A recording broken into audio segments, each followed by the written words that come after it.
Olá, muito bom dia para você que está aí ligadinho na programação da TV Câmara Campinas. Estamos chegando com mais uma edição do nosso Estúdio Câmara, hoje feriado, 17 de fevereiro. E você que está com a gente, seja bem-vindo. Vamos tratar hoje de um tema que desafia a lógica e a moralidade. A gente vai falar sobre a hibristofilia. Por que criminosos violentos despertam paixões avassaladoras? Por que o vídeo de um crime brutal, em vez de afastar, atrai centenas de admiradoras para o agressor? Hoje nós vamos entender o que acontece na mente de mulheres que buscam relacionamentos em presídios e por que muitas vezes o medo é confundido com desejo. As nossas convidadas já estão aqui no estúdio, a gente passa agora a previsão do tempo para você e daqui a pouquinho a gente vai ao nosso tema central, que é muito importante e a gente precisa falar sobre essa questão da hibristofilia. Previsão do tempo chegando, como é que fica o tempo para hoje, hein? Você que vai curtir o carnaval aí, ó, sol com muitas nuvens durante o dia, períodos de céu nublado, noite com muitas nuvens, então, de acordo com a previsão, hoje não chove, né?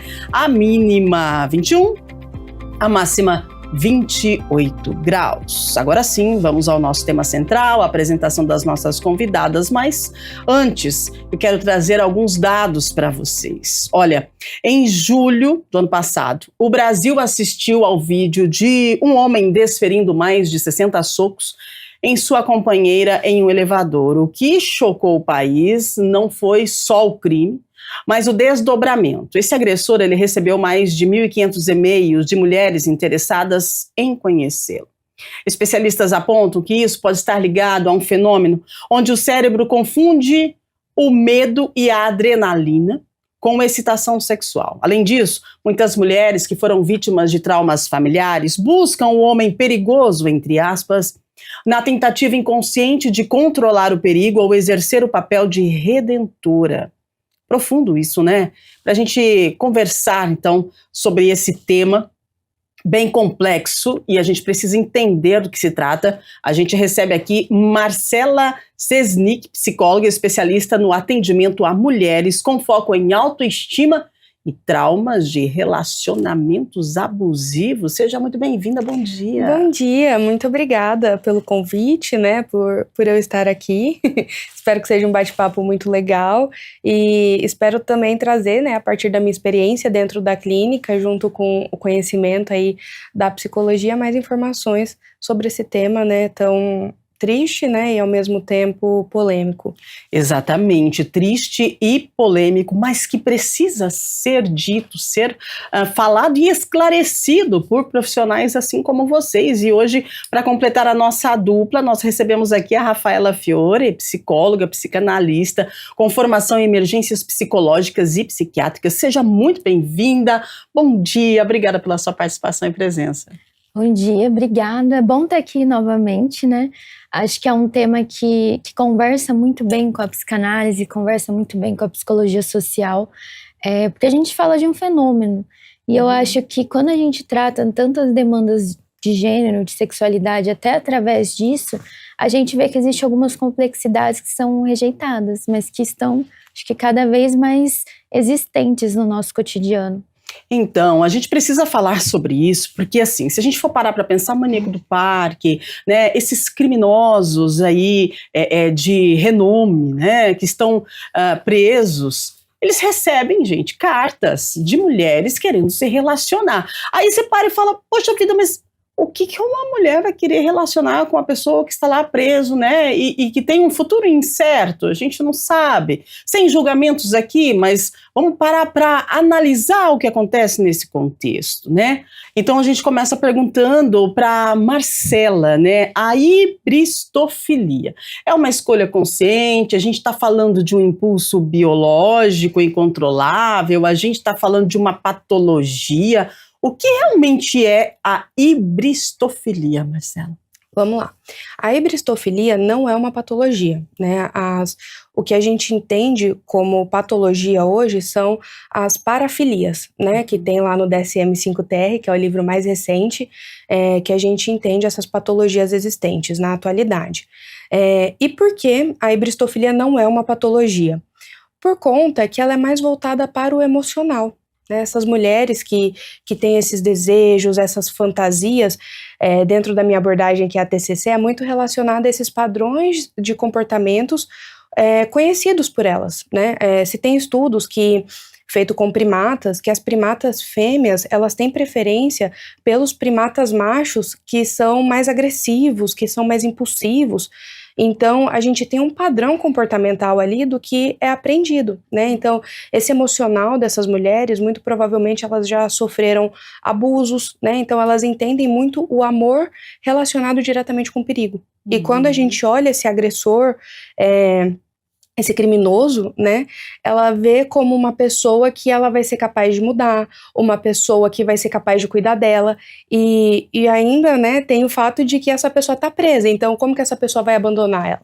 Se essa pessoa tá presa. Exato. Então, se entende, né, que essas mulheres têm o ato consciente do que elas estão fazendo, mas inconsciente do emocional que tem por trás de tudo isso. Uau, olha só, é um ponto crucial para a gente entender que nem tudo é uma questão de caráter, né, mas de psiquismo. Vamos lá, Rafaela, como que a psicanálise explica o fato de mulheres que já foram vítimas de violência, né, repetirem esse ciclo buscando homens criminosos presos? Uhum. Eu acredito que não necessariamente só mulheres têm esse tipo de comportamento, mas é só a grande maioria. Sim. Como ela não é fechada com uma patologia, com uma parafilia, a gente não tem um número exato, mas hoje eu acho que cerca de 80% das pessoas que apresentam esse tipo de comportamento são mulheres. Então, assim, a gente sabe que a figura feminina ela já vem marcada e atravessada por inúmeras violências sociais. E de um lugar e de um discurso, como você trouxe também, Rubem, um discurso que salva, um discurso que causa redenção, um discurso que busca mudar um homem do qual, às vezes, a única coisa que tem a oferecer naquele contexto é a violência. Esse comportamento afetivo, esse sentimento distorcido. Então, assim, aquilo que ela está vendo como perigo, ela entende como uma intensidade afetiva. E será que cabe numa relação tão perigosa quanto essa? Então, assim, é comum também das mulheres não só procurarem eles quando estão presas, mas também seguir, casar, ter um relacionamento, e uma relação do qual só ela consegue acessar ele, para ela. Mas até quando, né? Em que momento que aquilo pode se tornar agressivo para ela? E eu acho que outro ponto também é as mulheres que buscam os homens que vão viver ali encarcerados. Porque aí ele também não favorece ou não fornece um risco a ela, porque ele tá preso. Então, aquele encontro intenso, perigoso, né, que desencadeia muitas demandas naquela mulher, não são demandas de agora. Né? Agora eu estou sentindo isso e é prazeroso e é intenso. Não, eu sinto... Né, e tento resolver algo que vem antes dele. Porque existe uma fragilidade ali para essa busca acontecer e para esse encontro de fato se concretizar. É um comportamento repetitivo, né, que parece que é uma tentativa da mente de dar um final diferente para um trauma antigo, alguma coisa que aconteceu lá no passado, mas aí a mente, o nosso cérebro, ele repete, né? Então, eu gostaria que a Marcela trouxesse pra gente essa questão da síndrome da salvadora e por que o nosso cérebro tende a repetir situações que a gente viveu lá no passado e aí a gente não conseguiu quebrar o padrão e a gente acaba repetindo novamente. O nosso cérebro ele foi programado para viver em modo de sobrevivência. Então, ele prefere passar por uma coisa que, mesmo abusiva, ele já sobreviveu, do que por uma nova vertente que ele não sabe se ele vai sobreviver ou não. Isso explica muito também das relações abusivas, né? Que aquelas mulheres, elas repetem padrão. E como a Rafa trouxe, né? Não são só mulheres que vivem essas situações, mas em grande maioria, sim. Ainda mais porque, infelizmente, a gente vive num mundo muito patriarcal ainda. Então, a mulher, ela ainda é muito imposta, né? Nesse papel. de submissa, né? Então, traz muito isso. E quando a gente fala desses padrões, muito provavelmente é o que aquela mulher conhece. Eu sempre gosto de trazer o exemplo para as minhas pacientes, né? Como que elas vão saber o gosto da fatia do bolo inteiro se elas só receberam migalhas até hoje? Então, elas entendem a migalha ali como certo. Então, se elas viveram essas questões abusivas, o perigo relacionado com amor, sendo certo, vai ser muito difícil para ela trazer essa diferenciação. Né? Então, esses padrões é o que ela já conhece, por isso que a gente tende a repetir. Quando a gente fala das crenças que estão enraizadas, que é o que a gente aprendeu desde quando é muito pequenininho, é o que a gente tem de ensinamento dentro da nossa casa, com os nossos amigos, com a nossa escola, esses meios sociais onde a gente é primeiramente inserido no mundo, né? E como a gente se enxerga dentro desse padrão. Então, por isso essa repetição. E por isso a dificuldade tão grande de sair desse ciclo.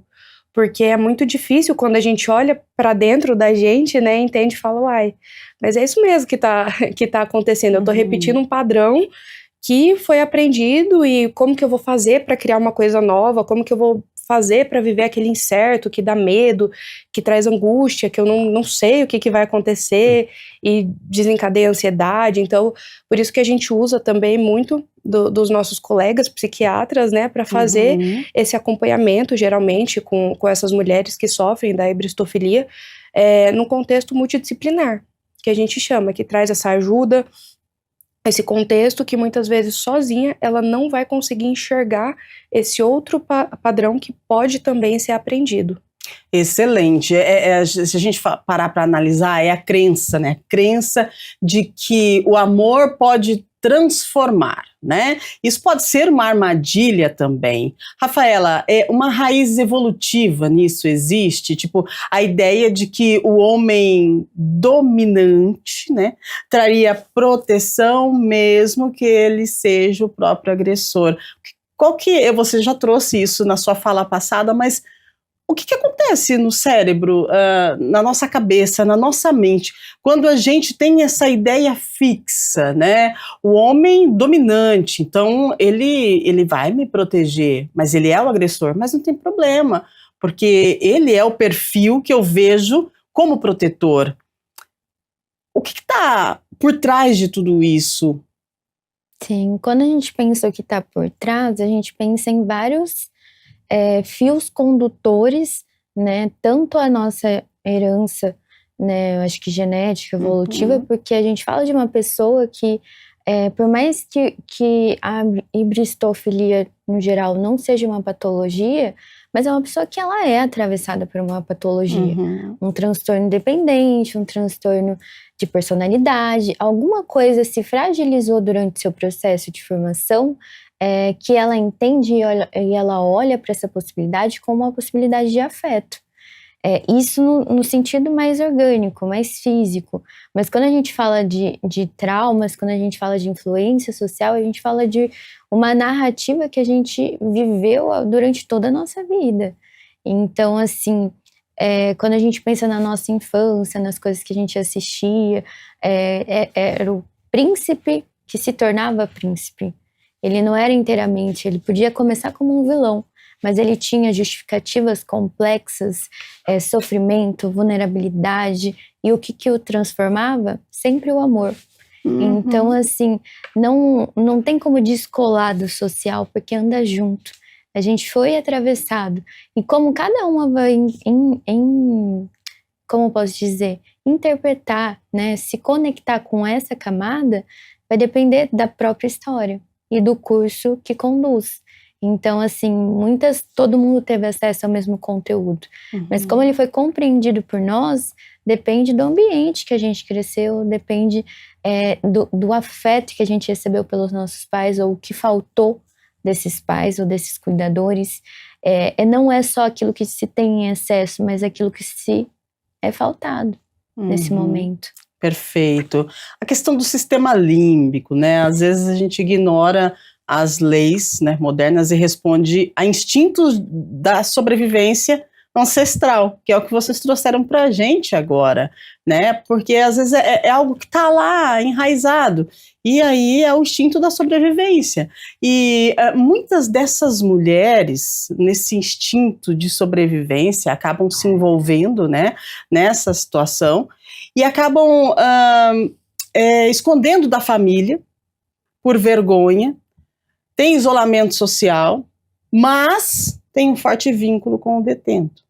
Então, eu gostaria que você trouxesse para a gente, Marcela, essa questão do isolamento social, da família, como que uma mulher que está vivendo um romance com uma pessoa condenada, criminosa, vai falar isso para a família? Já tem um sofrimento aí. Ou a pessoa que tem essa hibristofilia, ela não tem o olhar para o que os outros, né, o que minha família vai pensar, como eu vou apresentar esse meu novo romance para minha família, como que é o psique, a questão psicológica disso tudo? Bom, quando a gente olha para essas relações, vamos olhar para a figura do criminoso. Uhum. O cara é um criminoso que comete crimes muito graves, muito provavelmente uma pessoa extremamente manipuladora. Pessoas manipuladoras tendem a resumir aquela pessoa que ela está vivendo um relacionamento numa bolha. Porque se ela tiver contato com a família, com os amigos, com a internet, ela vai entender que aquilo não está tão certo assim que ela está vivendo. Uhum. Então entra esse fator da manipulação. Quando a gente olha para essa relação da mulher com o agressor, traz algo dentro dela que geralmente, né, não é uma regra, mas geralmente traz algo de vergonha, né? Como que vai ser? Eu não vou ter o apoio. Que pai, que mãe que vai querer que a filha se relacione ali com um homem que matou, que abusou, que enfim. Então, esse isolamento dela é para ela ter o mínimo de afeto que o agressor oferece ali para ela naquele momento. Então, se ela vem de um padrão onde a mãe ou a cuidadora, né, faltou com carinho, faltou com atenção, faltou com amor, o pai ou o cuidador da mesma forma, ela tá recebendo daquele agressor tudo aquilo que ela não teve. Então, fica muito confuso isso na cabeça delas, inclusive, né? Como que esse homem já fez tão mal a outra pessoa e tá me trazendo tão bem aquilo que me faltou? Poxa. Então fica algo muito confuso até para ela entender que aquilo não tá certo. Nossa, gente, é impressionante, Rafaela. Acaba criando uma bolha, né? Se a gente parar para analisar, de nós, tipo assim, a pessoa e o criminoso contra o mundo. Uhum. E aí é difícil romper essa bolha, e esse afeto entre os dois, ele começa a se fortalecer ainda mais, porque somos nós contra o mundo. É mais ou menos isso, Rafaela?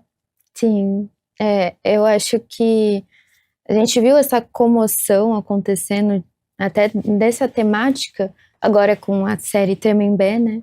E a gente vê, né, a vida afetiva deles fluindo e casando e tendo relacionamentos.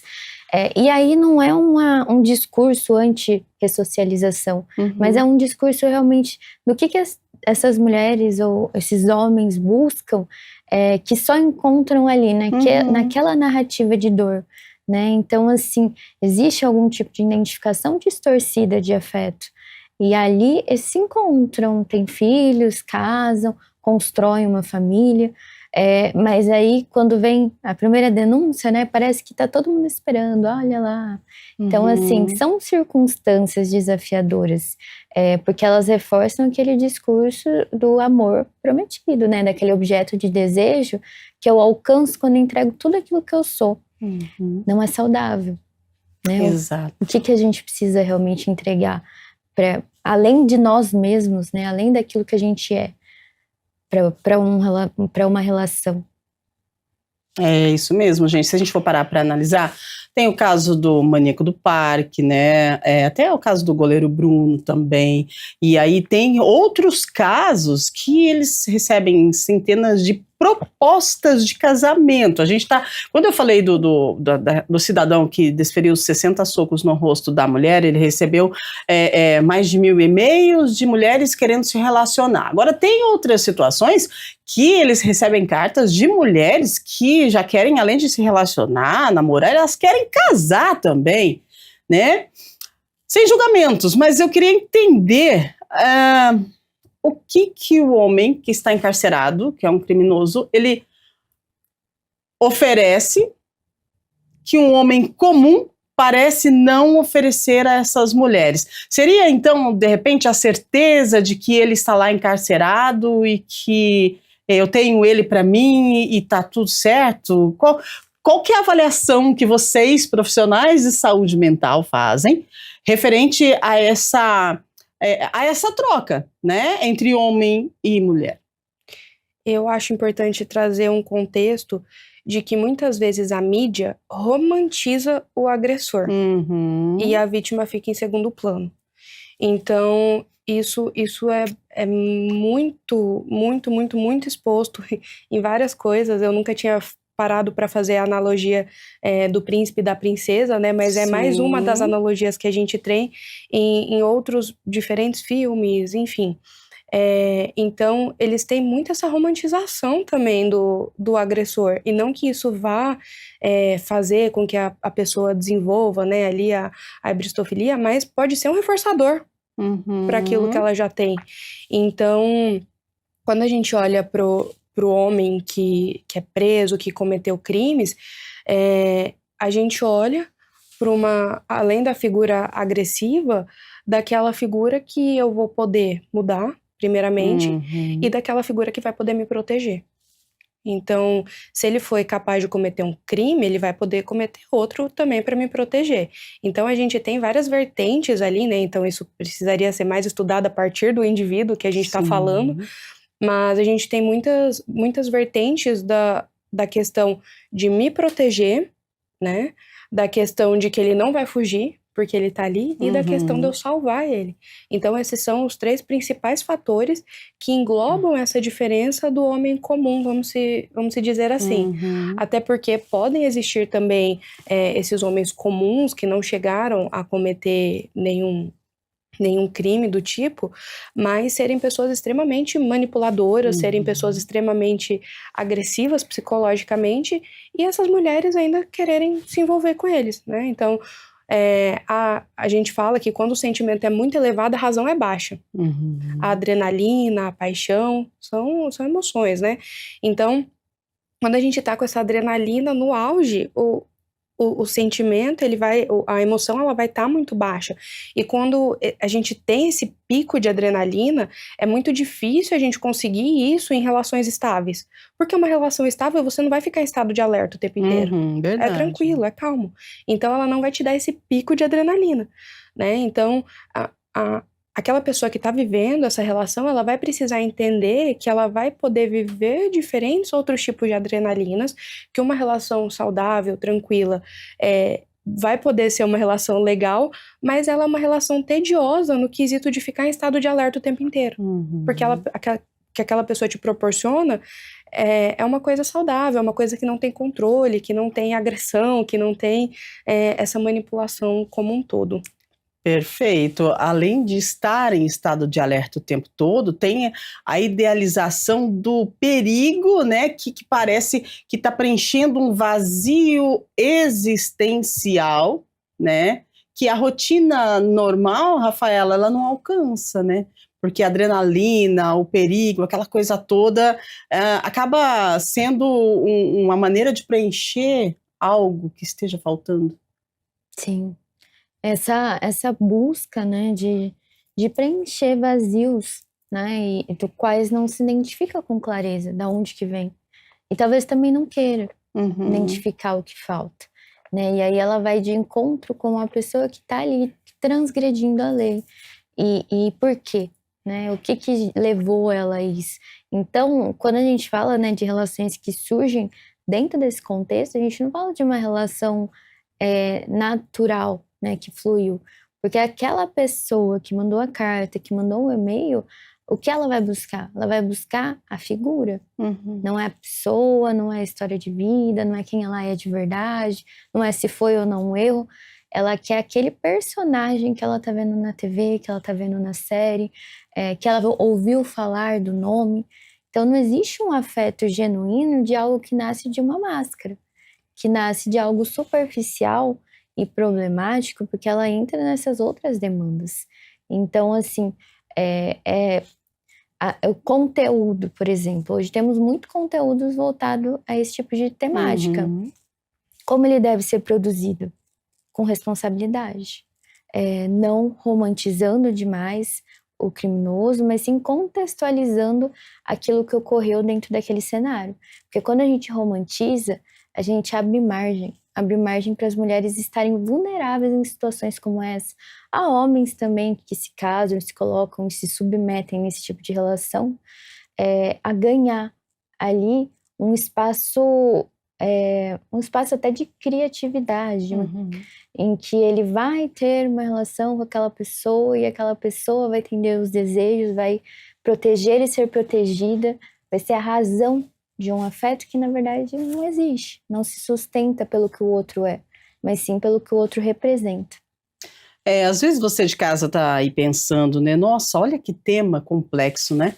Mas você sabe que é algo que acontece, sim. De repente você não sabe, você não viu isso, porque não chegou até você, porque de repente a mídia, a imprensa não noticia isso, né? Mas se você parar para analisar, em uma porta de cadeia, existem a maioria das pessoas que estão lá, infelizmente, são mulheres, né? Mulheres que estão lá, primeiro por conta que a mulher ela é protetora, que a mulher ela tem aquela questão do apoio, né? E outro, porém, é por conta dessa situação aí de uma paixão que nasce de forma repentina por um personagem, assim como muito bem trouxe a Rafaela, e aí nos arremete aos filmes, né, dos príncipes e as princesas, mas a gente, nós somos pessoas aqui na vida real, né, então a gente precisa se atentar referente a esse assunto. Agora, Marcela, você atende mulheres que passaram por traumas familiares, né, tem uma correlação direta entre a falta de proteção na infância e aí, a busca por um parceiro violento na vida adulta, isso que a gente está falando aqui, gente, porque o nosso tema de hoje é a ibistrofilia, né? Então, por isso que a gente está caminhando aí nesse contexto, tá? Então, essa falta, né, da infância, essa questão de algo que faltou lá, tem essa correlação mesmo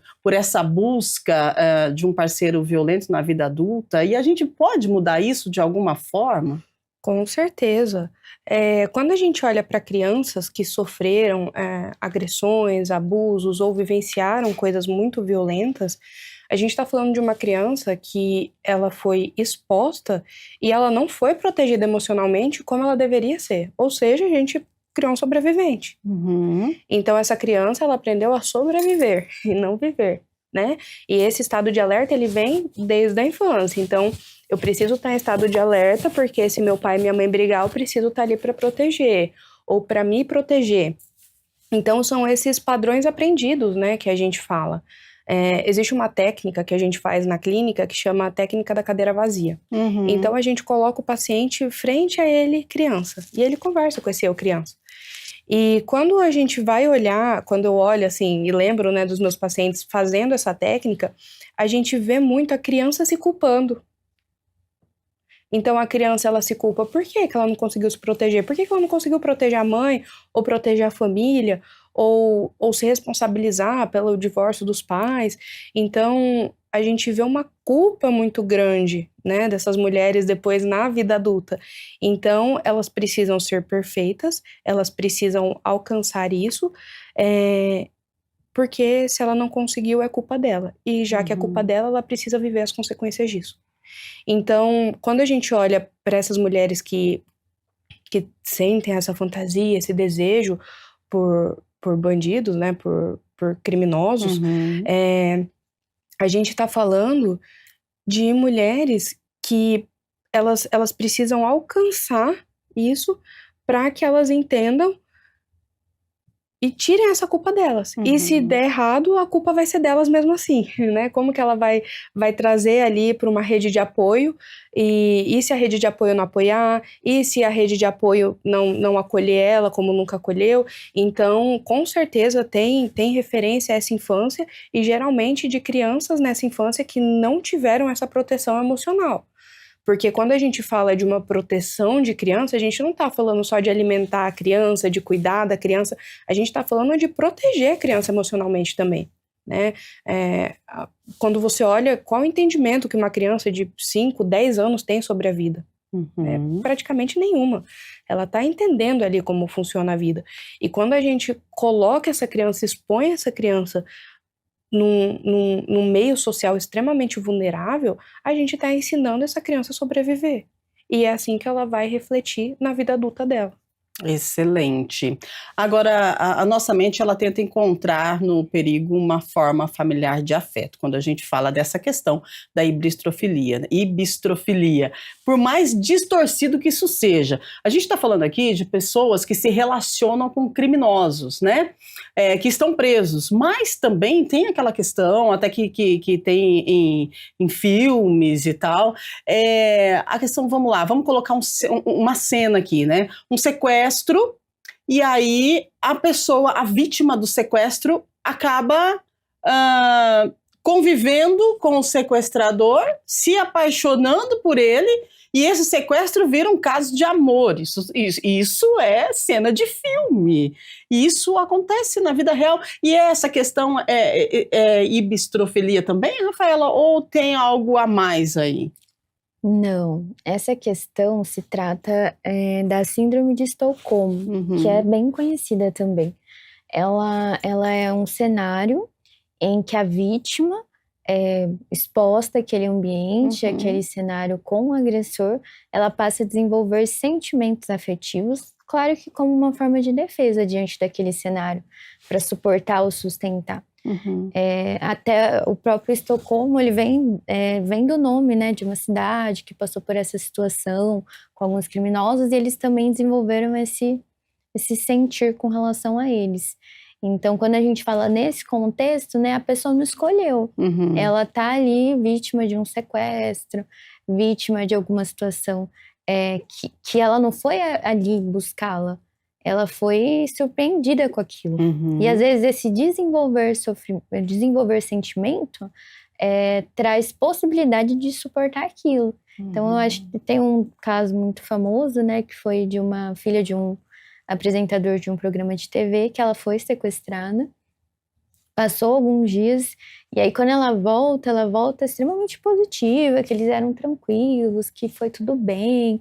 Então assim, foi algo que ela teve que tratar. Porque foi como ela sustentou aquilo, porque talvez se ela tivesse se dado conta, se conectado com aquilo que era real, ela não ia suportar tamanho sofrimento. Então é uma estratégia, mas é algo que a gente percebe que há uma diferença da pessoa que ela realmente sente atração, ela consome aquele conteúdo, ela busca estar perto daquela pessoa por vontade própria, entre muitas aspas. Excelente essa diferenciação que você trouxe pra gente, porque sou leiga no assunto, né? Então a gente consegue fazer aí, ter a diferença, porque a questão da vítima, né? Que não teve a opção, né? Ela foi vítima, ela está naquele cenário, e a questão da pessoa que tem aquela paixão fervorosa por um criminoso que está preso. É bem interessante a gente falar sobre isso, e é uma questão que a gente quase não fala. Isso é visto como um tabu pela sociedade? Qual que é a avaliação que você faz sobre isso? Por que não se fala muito sobre isso? A gente vê em filme, né? De repente a mídia noticia algo referente a esse tema que a gente está trabalhando hoje aqui, mas a gente percebe que não é muito divulgado. Né? É um tabu? As pessoas têm medo de falar? Qual que é a sua avaliação? Eu nem sei se a gente poderia considerar um tabu, mas eu acho que as pessoas, elas não entendem a gravidade do que acontece. Perfeito. Eu acho que seria mais por esse lado, assim, né? Hoje a gente normaliza tantas coisas que quando a gente traz por esse lado, eu acho que não é compreendida a gravidade disso. Perfeito. Né? Então, para essas mulheres ou homens, né, que sofrem, acredito eu que seja um medo mesmo, né? O medo do julgamento, o medo do preconceito, o medo de não ser acolhido, o medo de não ser ajudado, ou até a falta de entendimento do quão grave é aquilo também. E eu acho que dentro da sociedade, eu acho que não é entendida essa gravidade do que acontece, né? Porque quando a gente está vivenciando essas situações, a nossa cabeça, ela acredita naquilo que a gente pensa, ela não sabe diferenciar o que é um pensamento real do que é um imaginário, né? Então, por isso que a gente chora, por exemplo, em filme de drama, sente medo em filme de terror. A nossa cabeça, o nosso cérebro, né, não sabe diferenciar o que é real do que é ficção. Então, quando a gente traz essa paixão avassaladora, esse homem protetor, esse homem que eu posso mudar, o nosso cérebro acredita que realmente isso é alcançável. Então aí se torna a gravidade. E eu acho que as pessoas, que a mídia, que enfim, eles não entenderam o quanto isso coloca a vida dessas pessoas em perigo, em vulnerabilidade. Exatamente, né? Qual que é o papel da mídia, a Rafaela? Porque a gente percebe que a mídia e o cinema contribuem, né, para erotizar a figura do marginal, do vilão, né? Na sua avaliação, qual que seria, como é importante a mídia para, de repente, trazer uma educação referente a esse tema que a gente está falando hoje e que, me corrija se eu estiver errada, a gente quase não vê muita discussão sobre. Sim. Acho que recentemente, né, foi, como eu posso dizer, apresentado um projeto de lei que proibia, né, que as pessoas que cometeram esses crimes, elas ganhassem, né, financeiramente aquilo que foi arrecadado. Mas eu acho que a gente tira esse polo, e aí a gente tira o outro polo de falar sobre isso. Não resolve, né? Eu acho que as pessoas continuam consumindo. Eu acho que o que seria o ideal dentro desse cenário, talvez uma regulamentação de como é exibido esse tipo de conteúdo. Quando eu falo de uma regulamentação, eu falo assim, não no sentido da censura, mas que os meios, né, de comunicação que trazem esse tipo de conteúdo tragam com responsabilidade. Então, assim, a gente fala desses crimes, mas a gente tem também alguns jornais, né, que trazem de forma totalmente sensacionalista e distorcida. Então, assim, precisa ter um meio termo, porque a gente fala de uma vítima, às vezes muito mais que uma, ou seja, uma vida ali teve consequências diante daquele ato de transgressão. A gente tem um responsável, ou mais de um, mas que independente da sua narrativa pessoal, que ela só deve ser utilizada como contexto. Então, aquela pessoa, ela tem que trazer o que aconteceu antes, ou a história, como um contexto. Porque se a gente romantiza essas narrativas, a gente corre o risco de potencializar situações de risco como essa, de potencializar, e aí são outros cenários, pessoas que se inspiram nesses personagens criminosos e fictícios e que reproduzem na escola, reproduz na família, se torna o próprio agressor ou se relaciona com esse criminoso. Então eu acho que existe sim uma necessidade de responsabilizar os meios que produzem esse tipo de conteúdo, não para que seja extinto, mas para que seja feito de uma maneira correta, né? Sem potencializar ainda mais essas lacunas. Exatamente. Quer completar, Marcela? Eu acho que tá completamente certo, né? A gente traz muito essa romantização, até mesmo na série Tremembé, que foi feita agora. É muito romantizado. E a gente sabe que na realidade não é assim. Então eu concordo completamente, isso deveria ser trago de uma forma muito mais responsável. Acredito eu até que seja até antiético a forma que eles trazem. Porque além de não ser real, você está acionando vários gatilhos nessas pessoas. E outras mais vulneráveis, né, emocionalmente, socialmente, vão sofrer as consequências. Exatamente, né? Acionando gatilhos. Você sabe que a gente radicaliza, a gente julga, né? Nós temos que nos cuidar com essa questão do pré-julgamento, porque aqui nós estamos falando dessas mulheres, ou então dessas pessoas, né? Porque a maioria são mulheres, mas então dessas pessoas que acabam sendo julgadas. Agora, se a gente for parar para analisar da forma correta, nós precisávamos de políticas públicas, porque, no meu ponto de vista, né, claro, eu não posso dar opinião, mas eu vou ter que falar agora. No meu ponto de vista, essas mulheres, elas precisam do quê? De um atendimento. Elas precisam de um acompanhamento. E vocês que trabalham com saúde mental, essas mulheres, essas pessoas que é certo falar, sofrem, são acometidas por a hibristofilia, até difícil falar, gente, essa palavra, elas são julgadas, mas em contrapartida, elas não têm nenhuma assistência ali, né? Porque se a mulher, o exemplo, vamos lá, eu sou diretora da cadeia, aí vem uma mulher para se relacionar com o preso, então eu vou saber, ela vai ter que passar por ali, então eu sei que essa mulher está indo se relacionar com o preso, peraí, mas alto lá, tem alguma coisa errada aí. Vamos lá, então, Estado, vamos cuidar dessa mulher. Isso existe, Rafael? Olha, eu acredito que não. Né? A importância das políticas públicas Sim. com essa visão para algo que a gente está trazendo aqui, que é muito grave. Muito. Eu acho importante trazer também que um grande fator que contribui para essas mulheres continuarem nesse relacionamento, muitas vezes é a questão financeira. O abusador, ele faz com que a mulher não tenha nenhum meio, inclusive, de sair daquilo, né? Um abusador, ele nunca começa sendo um abusador, isso é muito importante de trazer também. Ele começa sendo aquele cara romântico, aquele cara que dá atenção, aquele cara que acolhe, né? E depois ele vai mostrando as outras faces, tanto que a gente tem as fases de uma relação abusiva. Então, tem a fase da atenção, tem a fase da agressão, do atrito, da briga de fato. Depois a gente tem a fase que o abusador se sente arrependido e a mulher acredita, mais uma vez, buscando aquela pessoa que ele talvez já foi um dia ou que ela idealizou na cabeça. Então a gente entra na lua de mel e depois esse ciclo se repete. Então, quando a gente olha para esse ciclo, muitas vezes a mulher ela até percebeu, mas e o financeiro?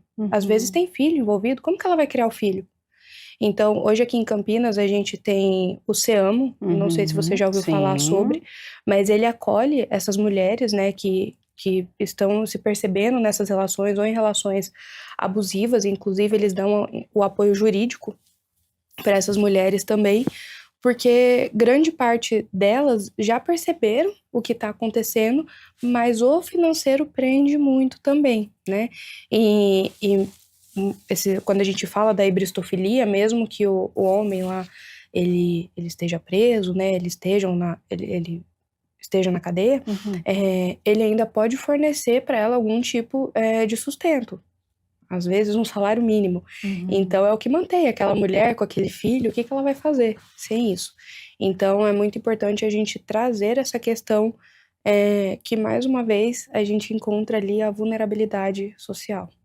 Triste, lamentável, né? É algo que a gente precisa falar, é importante a gente debater. Acho que a produção acertou em trazer esse tema. Para mim, muito complexo, não entendo disso, mas fui buscar informações. E quando eu comecei a procurar e as informações começaram a vir, eu realmente fiquei de boca aberta, porque são várias situações, são vários casos, né? E que quase não se fala sobre o assunto. E aí eu quero perguntar sobre, a Marcela trouxe a questão da vulnerabilidade social da mulher, né? A questão da baixa autoestima, Rafaela, contribui também nesse processo? De repente, a perda da identidade, né, a baixa autoestima, junto com a vulnerabilidade social, na verdade seria um pacote que direciona para esse, a gente pode chamar de fetiche perigoso imaginário? Será que seria isso? Quando a gente fala de uma situação como essa, a gente não fala, claro, de um fator isolado, mas um conjunto de fatores que possibilitam que situações como essa ocorram. Então, assim, não tem como eu ter uma excelente autoestima e eu me colocar, me submeter a passar por esse processo. A não ser, né, que sejam em situações isoladas ali de realmente um afeto. Mas quando a gente fala da hibristofilia, né, a gente fala de algo que não existia antes, que passa a existir a partir do momento, né, que aquela pessoa comete um delito. Então, assim, o que eu estou buscando naquela relação, né, o que é o possível, o que eu não tenho em mim, que ali eu encontro sossego, afeto, até tudo muito misturado e distorcido. Então, assim, uma mulher ou um homem que se submete a essa situação, independente, né, de qual intensidade ou qual caso, tá faltando, assim, um olhar para si mesmo. Até porque ela deixa os holofotes para o outro, para aquela persona que ela idealizou, que ela viu a história, que ela viu o requinte de crueldade, que ela viu o quão desejado ele também é, porque ela não é a única. E ali ela quer entrar também nessa narrativa de poder admirá-lo. Poxa. Então existem vários adoecimentos ali junto. É bem complexa, né, a situação, e importante a busca de um acompanhamento. Mas como fazer a busca de um acompanhamento se a pessoa que passa por isso, né, ela, muitas vezes, como nós já colocamos aqui, tem a questão do isolamento social, da vergonha, né, do medo. Medo, será? Essa mulher que vai em busca, né, desse relacionamento, ela sente o medo? Porque a psicologia traz que o medo é algo que faz parte da nossa vida, para nos proteger e tal.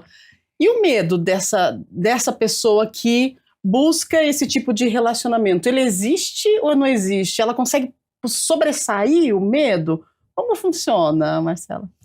Bom, conforme eu tinha trago, né, muitas vezes a mulher ela tem consciência do que ela tá fazendo, mas não foi trago a consciência dela a parte emocional que ela tá sentindo, do porquê que ela sente aquilo. Então, provavelmente nos momentos que essa pessoa é agressiva com ela, que essa pessoa mostra ali, né, o que ele é de verdade, com certeza ela vai sentir medo. Mas entra naquele ciclo. Porque depois do medo, Adrenalina, é uma pessoa bondosa, é uma pessoa carinhosa, é uma pessoa Sim. afetuosa. Então a gente entra no ciclo. Eu te ofereço perigo, mas eu te ofereço amor. Então isso se torna algo igual. E não é. É muito diferente, né? A gente precisa ter essa diferenciação do que é o amor, do que é o perigo. Então, com certeza deve sentir medo e em várias situações, mas depois do medo, ela tem o acolhimento. Então, a pessoa que tem essa hibristofilia e a gente olha pros marginais, ao mesmo tempo que eles oferecem o medo, eles são a pessoa que acolhem ela daquele medo. Nossa, é bem confuso, né, Rafaela? É bem confuso e bem intenso também trabalhar esse assunto, não é? Sim, é algo assim que não se generaliza, claro, né, que vai ser da trajetória individual e pessoal daquela pessoa, mas que a gente embarca, né, em várias camadas sociais.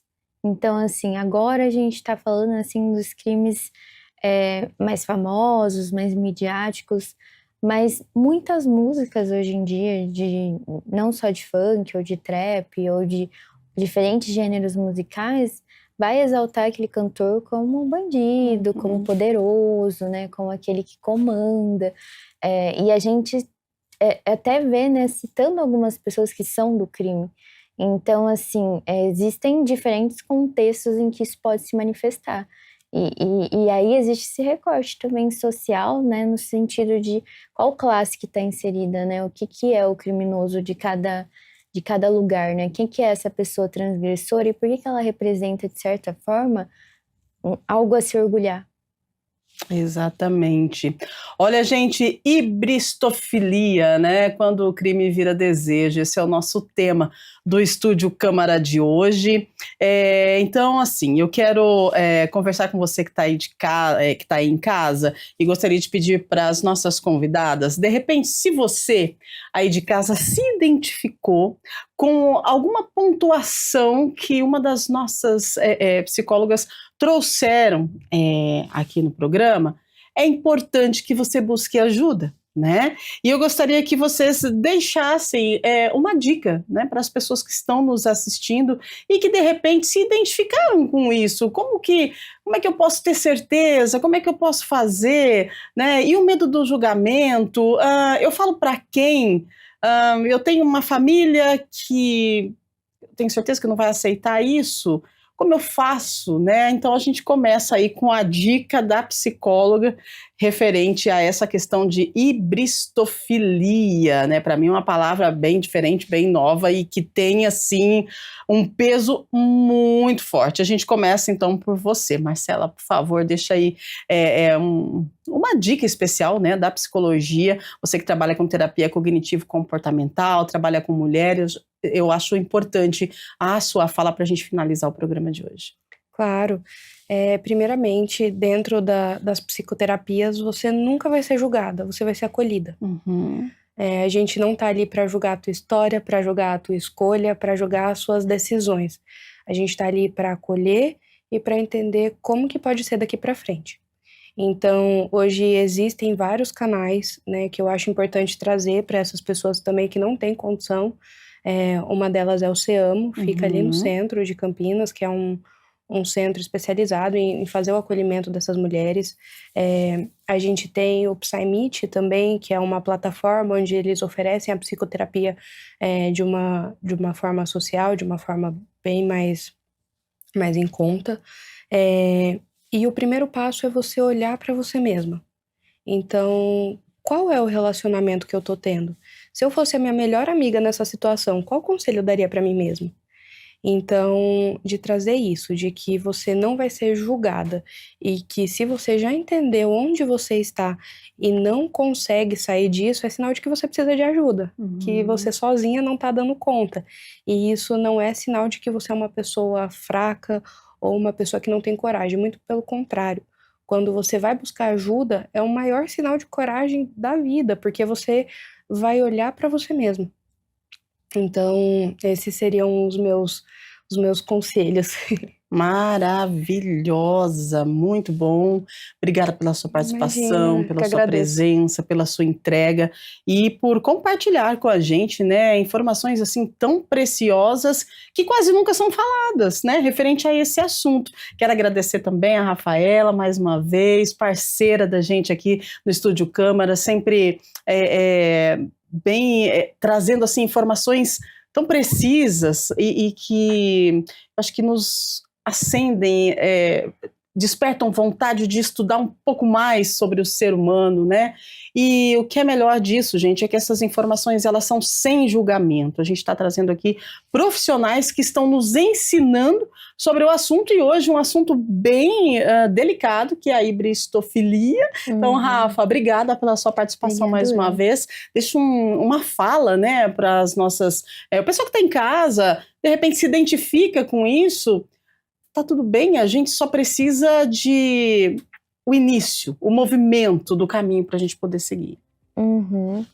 Eu acho que é a mesma linha, né, que a Marcela, no sentido de você conseguir se permitir, né, acessar espaços de cuidado, né, sem que isso te coloque numa posição de julgamento, nem que você não vá para resolver isso, mas que isso apareça durante o processo, se sinta acolhida, se sinta percebida de uma forma diferente do que a anterior, mas são necessidades que nós temos e elas vão se manifestando, porque essa relação ela não vai bastar.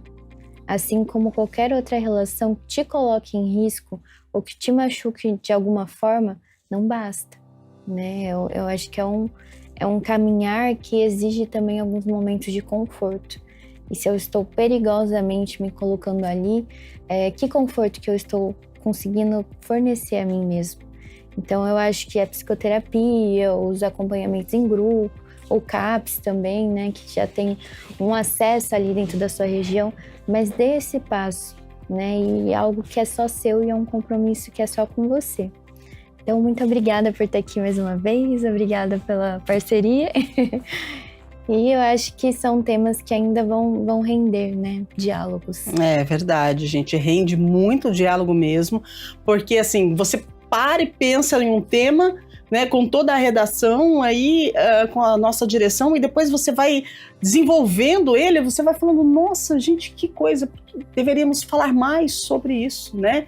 E hibristofilia é algo que precisa ser falado, precisa ser discutido e também precisa ser amparado, né? Essas mulheres, elas precisam de amparo, de conforto e de direcionamento. Bom, nós falamos hoje sobre hibristofilia. Esse debate mostrou que é uma questão de saúde pública, sim, emocional e que vai além dos muros das prisões, né? Entender as nossas feridas é o primeiro passo para não sermos reféns delas. Então, a gente agradece imensamente você aí de casa que está conosco nesse feriado, bem cedinho, acompanhando o Estúdio Câmara, falou, nossa, Rúbia, que tema é esse? Até eu fui surpreendida pelo tema quando veio da nossa direção, da nossa produção. Mas é importante a gente falar sobre esses assuntos que quase ninguém fala. E a gente tem a oportunidade de aqui estar com psicólogas, né, que estão fazendo para a gente uma psicoeducação